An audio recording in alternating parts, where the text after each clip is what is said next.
இந்த வாரம் பார்த்தீங்கன்னா, அந்த குக்கிங் ஃபேஸ் ஆஃப் அப்படின்னு சொல்லிட்டு செம்ம இன்ட்ரஸ்டிங்கா வந்து கொண்டு போயிருந்தாங்க. அதுவும் இல்லாம இந்த கடைசியில நடக்கிறத ஃபர்ஸ்ட்லயே போட்டு காட்டிருவாங்க தெரியுமா? ஸோ அதிலேயே வந்து நம்ம ஐஷு வெர்சஸ் விக்கி வந்து அந்த இது நடந்துட்டு இருக்கு. ஸோ விக்கி எந்த அளவுக்கு வந்து ஐஷுவ டென்ஷன் பண்றாரு, அண்ட் ஐஷு எப்படி ஒரு மாரி பேனிக் ஆகுறாங்கன்ற மாரி காட்டிட்டு, அதுக்கப்புறமா வந்து எபிசோட்குள்ள போனது வந்து நமக்கு அந்த 4வது எபிசோட் வரைக்கும் என்னடா ஆகப்போகுது அப்படின்ற மாரி யோசிக்க வச்சது ரொம்பவே நல்லா இருந்தது. ஸோ வாங்க எபிசோட் 29ல என்ன நடந்துச்சு அப்படிங்கிற ஸ்டார்ட்டிங்ல இருந்து ரிவ்யூ பண்ணிடலாமா? வெற்றி பார்த்தீங்கன்னா, அவங்க அம்மாவ வந்து ரெசார்ட்டுக்கு கூட்டு போறாரு. நாங்க போயிட்டு எல்லாருக்குமே வந்து இன்ட்ரோடியூஸ் பண்ணி வைக்கிறாரு. உத்தமன்ட்ட, பாண்டிட்ட, ரகு அப்படின்னு சொல்லிட்டு. இதுல பார்த்தீங்கன்னா, நம்ம ரகு வந்து உங்க பையன நீங்க வந்து ரொம்பவே நல்லா வளர்த்துருக்க மாரியான ஒரு கான்வர்சேஷன் போகுது. ஸோ அதுக்கப்புறம் பார்த்தீங்கன்னா, அவங்க அம்மா வந்து ஐஷுவ பத்தி ரொம்ப நல்ல பொண்ணுடா, நல்லா பார்த்துக்கிட்டா.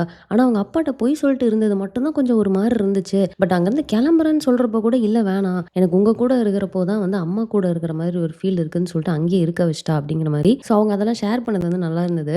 இந்த வெப் சீரிஸ்ல எனக்கு புடிச்சது என்னன்னு பார்த்தீங்கன்னா, ஸ்டார்ட்டிங்ல இருந்தே எந்த 2 கேரக்டருக்குள்ளார ஒரு பாண்ட் ஒண்ணு கிரியேட் ஆகுது அப்படின்னாலும், அது ரொம்ப கிராஜுவலா, ரொம்ப ரியலிஸ்டிக்கா வந்து பொறுமையா கொண்டு போய் அந்த பாண்ட வந்து கிரியேட் பண்றாங்க. அது வந்து ரொம்ப அழகா இருக்கு.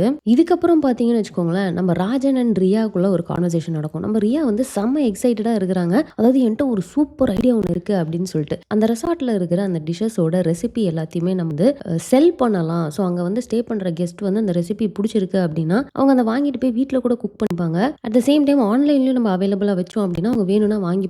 ஸோ இந்த வகையில வந்து நம்ம ஃபுட் காஸ்ட்ட வந்து ரெடியூஸ் பண்ண வேணாம். பட் இத வச்சு நம்ம வந்து எக்ஸ்ட்ராவா இன்கம் ஏர்ன் பண்ணலாம். ஆனா அத சொல்றப்போவே நமக்கு தெரியும். நம்ம நெடுமாறன் எப்படிங்க அவரோட ரெசிபிய வந்து அலோவ் பண்ணுவாரு? வாய்ப்பே கிடையாது. அதுவும் நம்ம ரியா வந்து இந்த ஐடியாவ குடுத்தாங்கன்னு தெரிஞ்சா அவரு கண்டிப்பா ஒத்துக்க மாட்டாரு. நெக்ஸ்ட் பார்த்தீங்கன்னு வச்சுக்கோங்களேன், இந்த விக்கி இருக்காரு தெரியுமா? அவர் வந்து இந்த கிச்சன்ல ஒரு மாரி அந்த பாத்திரத்த வச்சு சவுண்ட் பண்ணிக்கிட்டே வந்து குக் பண்றாரு. அது வந்து ஐஷுவ பாதர் பண்ற மாரி காட்டியிருப்பாங்க. இந்த சீன ஏன் காட்டுனாங்க அப்படிங்கிறது போக போக உங்களுக்கு நல்லாவே தெரியும். ஸோ இதுக்கடுத்து பார்த்தீங்கன்னா, நம்ம ஐஷுவும் வெற்றியும் வந்து ஷாப்பிங் போறோம். எதுக்குன்னா நம்ம வெற்றி தான் வந்து இப்ப ஐஷுவ வந்து ட்ரெயின் பண்ண போறாரு. ஸோ அவங்க ஷாப்பிங் போயிட்டு எல்லா விஷயத்தையும் வாங்கிட்டு, இவரோட ரூமுக்கு போயிட்டு வந்து குக் பண்ற பிளான். பட் அது பாய்ஸ் ஹாஸ்டல் இல்லையா? ஸோ அதனால நம்ம ஐஷுவுக்கு பார்த்தீங்கன்னா, லுங்கி எல்லாம் கட்டிவிட்டு, ஹூடிய போட்டு, மூஞ்சில மாஸ்க்க போட்டு கூட்டு வராரு. பட் அவங்களோட கண்ணு எத மறைச்சாலும் சரி, அந்த கண்ணு தெரிஞ்சாலே போதும் அவங்க பொண்ணுன்றது அவ்ளோ கிளியரா தெரியும். அதுவும் இல்லாம அந்த கர்லிங் ஹேர முன்னாடி வேற விட்டுருப்பாங்க. இவர் வேற ஒரு டயலாக், "உங்கள பார்த்தா பொண்ணுன்னு நானே நம்ப மாட்டேங்க" அப்படின்னு.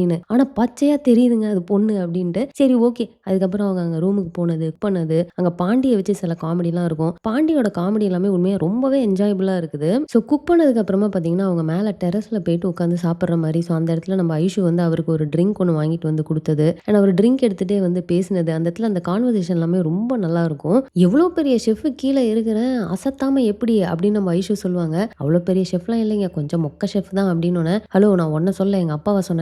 நானும் உங்க அப்பாவ தாங்க சொல்றேன்" அப்படிங்கிறதெல்லாம் செம்ம டைமிங்கா இருக்கும்.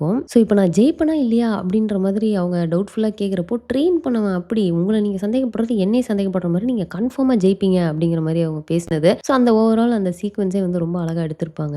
நெக்ஸ்ட் பார்த்தீங்கன்னா, நம்ம மாறன் வந்து ஐஷு கிட்ட போயிட்டு பேசுவாரு. அதாவது, "குக்கிங்கோட சேர்த்து நீ பொய் சொல்லவும் நல்லா கத்துக்கிட்ட போல. வீட்டுக்கு வந்த கெஸ்ட் யாருன்னு எனக்கு தெரியாதுன்னு நினைச்சியா? என்ன ஏமாத்துற அளவுக்குலாம் உனக்கு இன்னும் திறமை பத்தல. Stay within your limits. திரும்ப திரும்ப வந்து நான் உன்ட்ட பேசுற மாரி நீ வைக்காத. யார எங்க வைக்கணுமோ அங்க தான் நீ வைக்கணும். ஒருவேளை நீ அத பண்ணல அப்படின்னா, அதுக்கப்புறம் நான் என்ன பண்ணுவேன்னு எனக்கு தெரியாதுன்ற" மாரி பயங்கரமா அவர் அவங்க அப்பா பேசுறாரு. இதுல கடைசியா ஒரு பஞ்ச் வேற அவர் ஒண்ணு சொல்லுவாரு. "Don't play games with me because I end games" அப்படிங்கிற மாரிலாம் வந்து பயங்கரமா பேசுவாரு. இந்த நெடுமாறன் கேரக்டர் எனக்கு தெரியலங்க. வேற யார் பண்ணியிருந்தாலும் இந்த அளவுக்கு நல்லா பண்ணியிருப்பாங்களான்னு தெரியல. இவருக்கு அவ்ளோ பெர்ஃபெக்ட்டா வந்து சூட் ஆகுது அப்படின்னு தான் சொல்லணும். ஸோ எபிசோட் 29ல நடந்த எல்லாத்தையுமே நம்ம ரிவ்யூ பண்ணிட்டோம். எபிசோட் 30ல என்ன நடந்துச்சு அப்படிங்கிறத ரிவ்யூ பண்ணி நெக்ஸ்ட் ஒரு வீடியோல போடுறேன். மிஸ் பண்ணாம பாருங்க. ஸோ இந்த வாரம் 4 எபிசோடுமே செம்ம இன்ட்ரெஸ்டிங்கா போச்சு. ஸோ மிஸ் பண்ணாம எல்லா வீடியோஸும் பாருங்க. தேங்க்ஸ் ஃபார் வாட்சிங். Bye by.